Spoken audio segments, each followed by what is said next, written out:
हे students previous लेक्चरला आपण रेल्वे अँड ब्रीथिंग म्हणजे सेकंड चॅप्टर आपण स्टार्ट केलं. ओके, चॅप्टरचं नाव युनिट नंबर सेकंड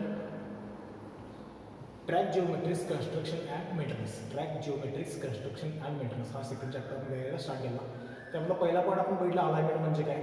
ओके, त्याचे फॅक्टर्स ऑफ सिलेक्शन अलाइनमेंट किंवा त्याचे कशा प्रकारे अलाइनमेंट हे केली जाते, ऑब्जेक्टिव्ह ऑफ मेकिंग अलाइनमेंट, ह्या सगळ्या गोष्टी आपण बघितल्या. ओके, त्यानंतर त्या आपण पुढे बघितलं की कोणकोणते टेक्निकल पार्ट्स आहेत जे खूपच अफेक्ट करतात डिझायनिंग पार्टसाठी. त्यामध्ये आपण ग्रेडियंट म्हणजे काय बघितलं आपण, आणि ग्रेडियंट म्हणजे काय की राईज ऑर फॉल जे काही आपण दिला जातो निगोशिएट करून. ओके, तो म्हणजे ग्रेडियंट. आणि त्यानंतर आपण कर्व म्हणजे काय ते पण गोष्टी बघितल्या. ओके, कर्व म्हणजे हॉरिझॉन्टल कर्व आणि व्हर्टिकल कर्व हे दोन प्रकार आपण त्याची काही स्टडी केली. ओके, तर आता आपल्याला पुढचा पार्ट बघायचा आहे सुपर इलेव्हेशन म्हणजे काय. ओके, तर सुपर इलेव्हेशन म्हणजे काय करतो आपण, इनर रोड सरफेस जो आहे, ओके, तो इनर रोड सरफेस जो इनर पार्ट आहे त्याच्यापेक्षा आउटर रोड सरफेस जो आहे, ओके, तो नेहमी काय असतो कर्वला मॅक्झिमम ठेवतो किंवा काही हाईटला उंच असतो.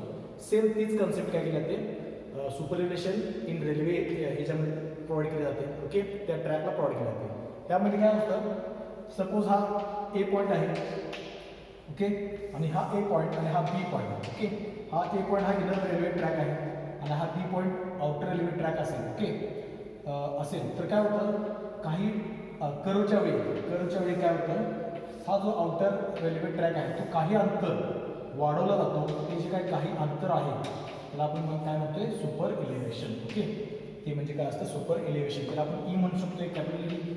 यस, ओके, त्या प्रकारचं आपण त्याला नोटेशन देऊ शकतो. तर त्याला काय म्हणतात super elevation. Outer part is having rise as compare to the inner part, त्याला आपण काय म्हणतोय सुपर इलेव्हेशन. तर ते सुपर इलेव्हेशन आपण कोणकोणत्या पद्धतीनं करू शकतोय किंवा त्याचे काय हेज आहेत, मेथड्स आहेत किंवा त्याच्या आपल्या काय करायचं मनमागे काय सगळ्या गोष्टी बघायच्या. ओके, आता हे जे काय सुपर इलेव्हेशन आहे ते ब्रॉडगेजसाठी, मीटर गेजसाठी, नॅरो गेजसाठी काय असणार आहे, वेगवेगळे असणार आहे. ओके, सुपर इलेव्हेशन म्हणजे काय बघा, इनर पॉईंटपेक्षा आउटर रेल किंवा इनर रेलपेक्षा आउटर रेल काही अंतर, काही हाईट काय असणार आहे, रेज असणार आहे, वाढीव असणार आहे. ओके, ती जी काय रेज्ड हाईट असणार आहे इनर हाईट रेलपेक्षा आउटर रेल, ओके, ती जी काय इनर रेज्ड हाईट आहे ती म्हणजे काय सुपर इलेव्हेशन. त्याला आपण ई किंवा कॅपिटल एस किंवा कॅपिटल ई असं नोटेशन देत असतो. ओके, आता त्यामध्ये फॉर ब्रॉड गेजसाठी, फॉर मीटर गेजसाठी अँड फॉर नॅरो गेजसाठी त्याचं काय नोटेशन किंवा त्याचं जे काही हे इलेव्हेशन आहे ते काय वेगवेगळं आहे. फॉर ब्रॉड गेजसाठी हे 1.315 व्ही स्क्वेअर अपॉन आर आहे. फॉर मीटर गेजसाठी ते 0.8 V square upon R. Metre गेजसाठी काय असणार आहे ते सुपरविशन ह्या फॉर्म्युल्याप्रमाणे सांगता येईल. नंतर फॉर नॅरो गेजसाठी it is 0.60 V square upon R. Okay, for narrow gauge, for metre gauge, for broad gauge त्याप्रमाणे काय केलं तर त्याचं जे काय सुपरविशनची क्वांटिटी आहे ते आपण काय शकतो ह्यामध्ये सांगू शकतो.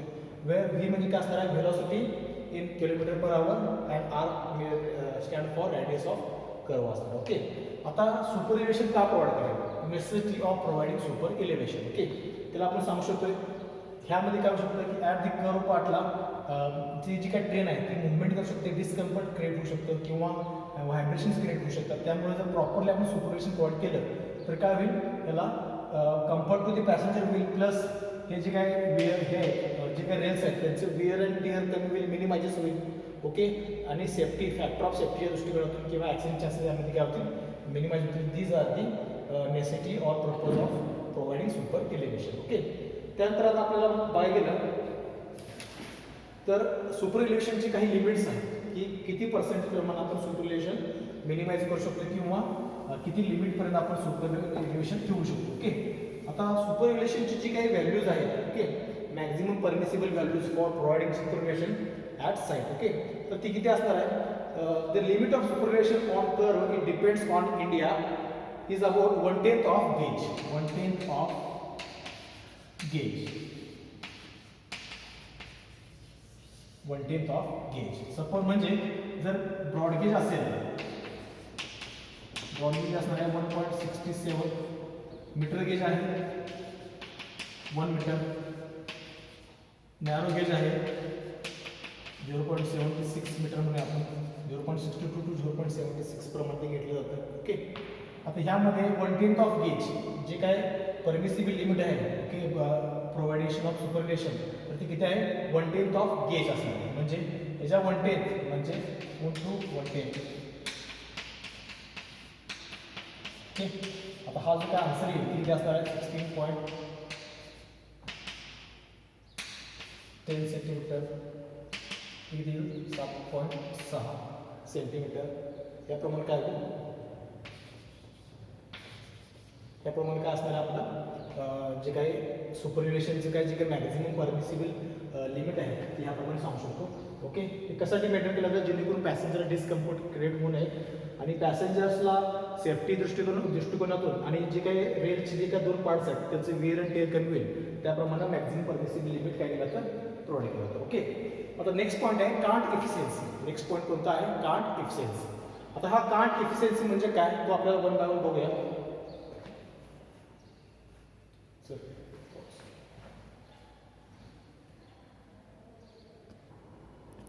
आता आपण सुपरइलिव्हेशन संदर्भात बघत आहे ओके. सुपरइलिव्हेशन म्हणजे काय इनर पार्टपेक्षा ओके आउटर पार्ट जो आहे तो काही हाईटने काय करतो वाढवला जातो on the railway track for smooth curving for smooth काय जी जर्नी होईल त्या होणार आहे त्यासाठी काय करतो इनर पार्टपेक्षा आउटर पार्ट हा करतो काही हाईटने काय तो वाढवला जातो तो म्हणजे काय असेल सुपरइलिव्हेशन ओके. तो प्रत्येक गेजसाठी जो दिलेला आहे तो दिलेला आहे दाखवलेला आहे मी. आता ह्यामध्ये काय होतं बघा ह्याच पूर्ण इनर पार्टपेक्षा आउटर पार्ट वाढण्याच्या प्रोसेसला काय म्हणतात सुपरइलिव्हेशन ऑर बँकिंग ऑर कांटिंग 3 नाव आहेत सुपरइलिव्हेशन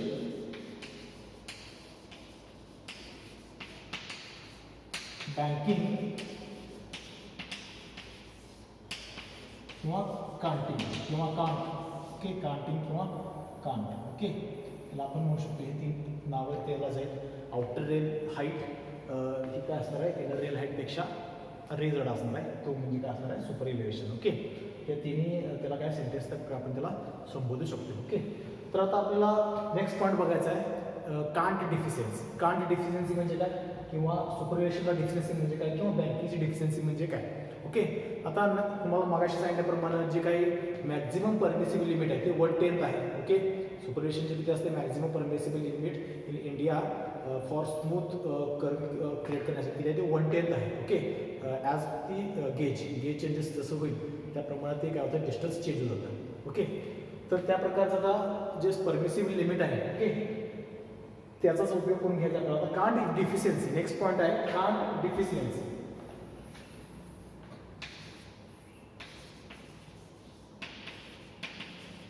कांट डिफिशियन्सी म्हणजे काय कमतरता कांटची कमतरता. आता कांटची कमतरता किंवा सुपरइलिव्हेशनची कमतरता कशा प्रकारे म्हणू शकतो. सपोज आपल्याला काय करायचं 1/10 मगाशी मी तुम्हाला एक्झाम्पल सांगितलं की 1/10 ऑफ ब्रॉडगेज सपोज ब्रॉडगेजसाठी 1/10 ऑफ ब्रॉडगेज दॅट इज किती असणार आहे 1.76 दॅट इज किती येईल ते 17.6 ओके. हे जे एवढं काय अंतर असणार आहे की जेवढी ही जी लेंथ प्रोव्हाइड करणार आहे आपण ओके ही लेंथ काय करायची आपल्याला ॲज ए मॅक्झिमम परमिसिबल लिमिट 17 सेंटीमीटर काय करायचं आपल्याला ॲज ए परमिसिबल लिमिट प्रोव्हाइड करायचं ओके. आता ही प्रोव्हाइड करायची आहे याच्यापेक्षा जास्त डिफिशियन्सी किंवा याच्यापेक्षा जास्त सुपरव्हिशन असता कामा नाही ओके. परंतु ॲक्च्युअल प्रोव्हाइड करत असताना जी आपल्याला कांट प्रोव्हाइड करायचं आहे ज्या ॲक्च्युअल सुपरव्हिशन प्रोव्हाइड करायचं आहे ओके आणि जे स्टँडर्ड परमिसिबल लिमिट आहे ओके त्याचा दोघांचा डिफरन्स आहे तो म्हणजे काय कांट डिफिशियन्सी ओके. स्टँडर्ड जे काही लिमिट आहे suppose standard permissible limit is 17.6 but actually suppose ते 22 20 17 18.5 19.5 म्हणजे ह्याच्यापेक्षा जास्त असेल ओके. तर तो दोन्हीचा जो डिफरन्स आहे तो म्हणजे काय कांट डिफिशियन्सी ओके. आता कांट डिफिशियन्सी म्हणजे काय बघूया आपण. The difference between the equilibrium cant is required so as to have the maximum permissible speed on curved track and hence the actual cant is produced on the curve is called as cant deficiency okay. तर can't deficiency म्हणजे काय दोघांचा difference actually provide किती लागणार आहे आणि permissible जे काही लिमिट आहे सुपरव्हिशनचं किंवा कांटचं त्या दोघांचा डिफरन्स म्हणजे काय असणार आहे कांट डिफिशियन्सी असेल ओके. तर तो आता आपल्याला फॉर इंडियन रेल्वेने दिलेला आहे 100 km/h च्या स्पीडने जर बघायला गेलं तर फॉर ब्रॉडगेजसाठी जी काही कांट डिफिशियन्सी आहे ओके ती 7.7 सेंटीमीटर आहे for metre gauge for narrow gauge 5.1 आणि for narrow gauge 3.8 centimetre. This are the cant deficiency. किती डिफिशियन्सी असायला पाहिजे, एवढ्या प्रमाणात डिफिशियन्सी असले तर चालेल. ओके. कार्ड डिफिशियन्सी ही नेहमी काय असायला पाहिजे, कमी असायला पाहिजे. म्हणजे आपल्याला जे डिझायनिंग डिफिशियन्सी आहे ओके ते आणि आपल्याला जे ॲक्च्युअली प्रोव्हाइड करायचं ते ह्या दोघांचा डिफरन्स जो आहे तो नेहमी कमीत कमी असला पाहिजे, जेणेकरून पॅसेंजर सेफ्टी दृष्टिकोनातून किंवा कम्फर्टच्या दृष्टिकोनातून ते काय योग्य होईल. ओके. नेक्स्ट बघायचं आपल्याला निगेटिव्ह कार्ड. नेक्स्ट पार्ट बघायचा आहे निगेटिव्ह कार्ड. ओके. तर ते आता हा जो निगेटिव्ह कार्ड आहे तो आपण काय करूया नेक्स्ट लेक्चरला आपण काय करूया स्टडी करूया अबाउट निगेटिव्ह कार्ड.